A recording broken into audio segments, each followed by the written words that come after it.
How did the Berlin Wall come down so fast? Imagine waking up one morning and suddenly being able to walk from East Berlin into West Berlin without any barriers.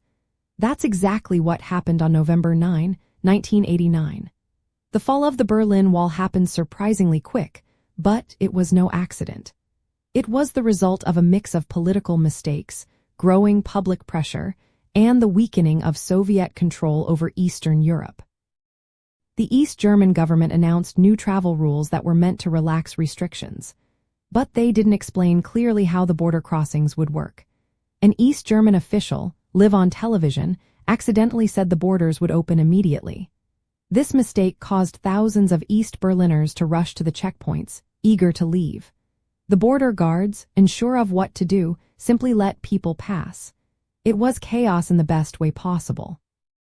People tore down parts of the wall with their hands, celebrating their new freedom. This sudden event was also tied to the bigger picture of the Cold War. The Soviet Union, led by Mikhail Gorbachev, was no longer supporting strict control over its allies. Gorbachev's policies of glasnost, which meant openness, and perestroika, or restructuring, encouraged reform. This made Eastern European countries, including East Germany, less willing to stay under the old communist rule. The collapse of the wall also reflected the larger breakdown of communist governments across Eastern Europe. Countries like Poland and Czechoslovakia had already started to change. East Germany's leaders realized they could no longer keep the division going or stop the protests. They resigned, and new policies allowed citizens to move freely. As a result, border guards became lax, and people physically tore down the wall. It was a moment of joy and victory for those fighting for freedom.